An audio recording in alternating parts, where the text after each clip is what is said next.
That's a lot of Virgo. Okay. Okay. Okay. Well, you may think you're a Libra. Are you a Virgo? Let's get into it.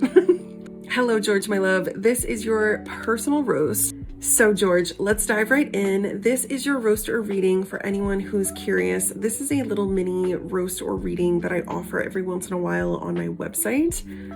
If it is available, you can book it. If it is not available, I don't have it up right this second. So, okay, George, let's dive in. We have, starting with your rising sign, you're a Taurus rising.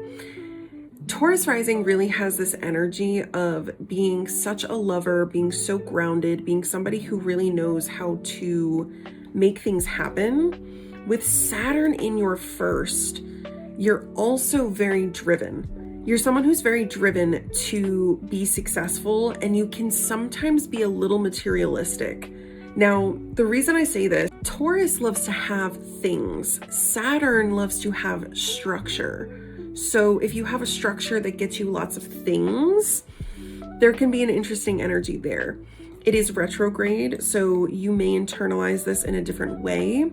You're also going to be putting a lot of pressure on yourself to be the one to do it, to be the one who's successful, who pushes you to make it happen.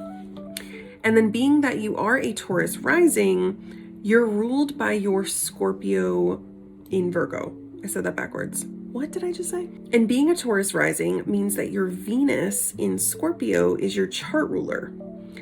This is very interesting because it creates this deep sense of constantly being pulled into a Scorpio Venus is so intense. It is so, there's such a deep desire for love. And I notice a lot of people with Scorpio Venus struggle to find love. And I feel like it's because you want this all-encompassing love, but you're usually so driven in your career as well. And it doesn't necessarily mean you have to choose one or the other, but I do think there's this deep desire to melt in with somebody. And if that person is also very driven, they can either feel a little suffocated, or they can feel like they can't keep up with you. There's a few different ways that a Scorpio Venus can be very intimidating to somebody. And it's really all based on the depth of your ability to love. So it's not necessarily a negative thing, but it can feel like a negative thing when you have a lot of love to give and people aren't taking it, or people aren't understanding it. They're not reciprocating in a way that feels right to you. With Jupiter really close, Jupiter expands everything it touches, everything it's near. It makes it even bigger. So this deep desire for connection, this deep desire for a love that goes deeper than, most people are willing to go, it's expanded even more so. Now, this also has very interesting connotation towards being a creative. However, I kind of wonder if you have a little bit of a block on your creativity with all of this fifth house energy, most of it being in Virgo. The reason you might have a block is Virgo can be so creative, can be so inspired, when Virgo is not being a nitpicky perfectionist. And I feel like sometimes all of this energy can make you almost want to do things perfectly. So when you're in this process of creation, being creative, being able to make something, you might feel a little bit of a block on that because you can't necessarily flow creative energy if you're in perfectionism. It doesn't really go together. So with all of this Virgo energy, it doesn't mean that you can't be creative, but if you get too logical, Virgo is ruled by Mercury. So there can be this desire to understand things on a logical level, get to a place where you really feel like you understand them. Maybe you want to take things apart and really get to know them. but I think sometimes it can be hard for you to let this creative energy flow. So let's go over here to break it down a little bit more. We've got Sun in Libra, 0 degrees in the 5th house. That is a very creative energy. That is a very, love of beauty, love of creation, love of energy flow between two people, love of love, and really good conversation. Libra is an air sign, so there's always that desire to have a good chat, have a good conversation. And I feel like with it in the 5th house, when you really understand what it is that you love, the 5th house is ruled by the sun. So having your sun in Libra here is so interesting to me because the sun in Libra is in a detriment. The reason people say that is the sun in Libra gets kind of uncomfortable. There's this deeper understanding of connection to others and less of a deeper understanding of connection to self, less understanding of self and identity.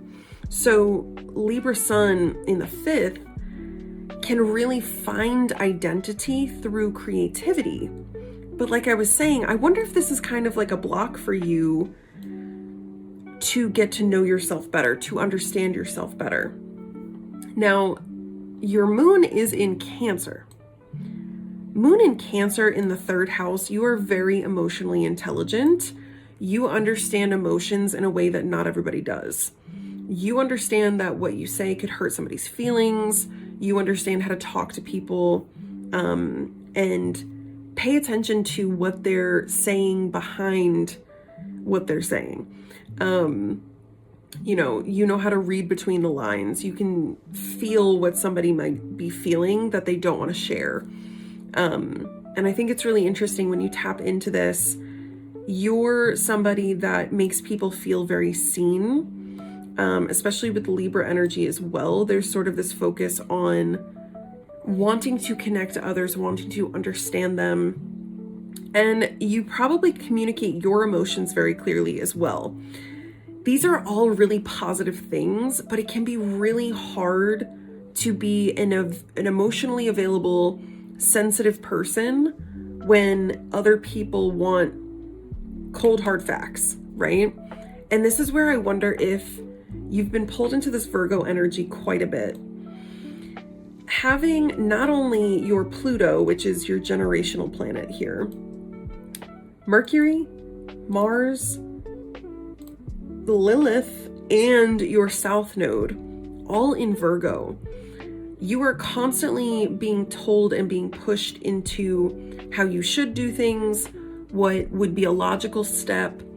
You may get really caught in planning, especially having your Mercury in Virgo. You may get really sucked into thinking you have to plan everything out and you have to know exactly how it's going to happen. This is a little bit of a catch-22 because you're likely great at planning.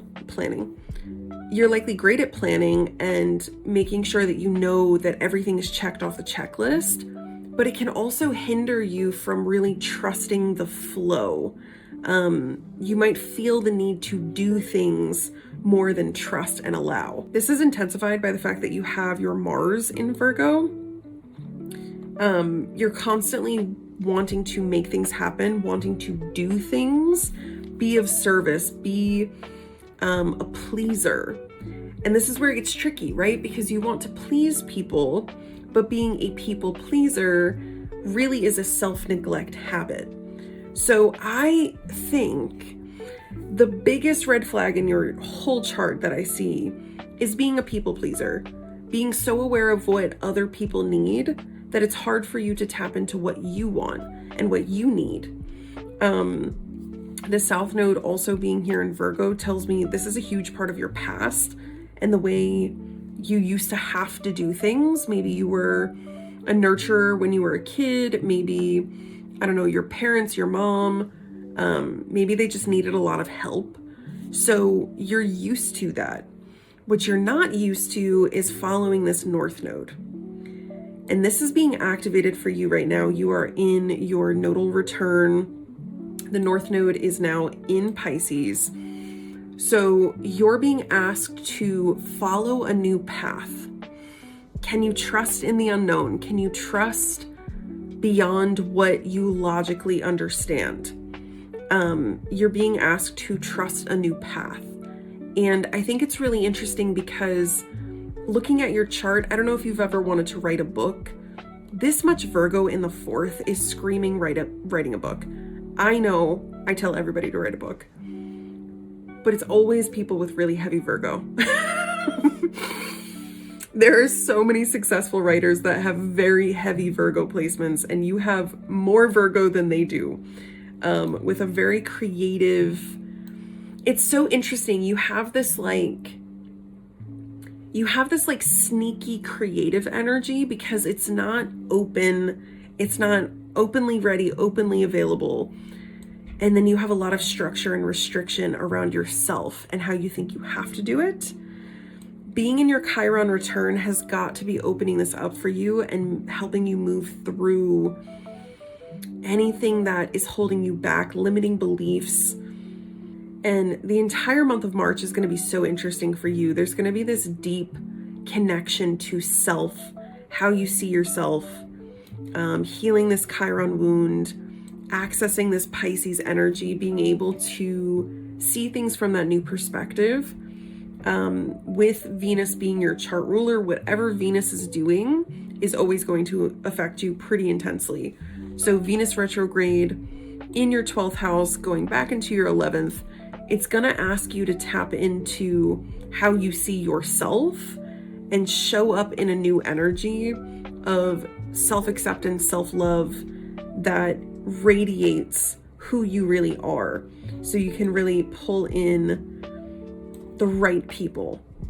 All in all, George, I do really feel like your chart is screaming lover, nurturer, carer, and I love that for you. And I think once you really embody that truly and don't fight it, you're going to feel more in alignment. You're going to feel flow, and you're going to connect to the people who appreciate and value you instead of use you for this gift of being able to really make things happen. This Virgo Mars alone, you can plan anything and everything as long as you don't over control it and try too hard to like make it perfect.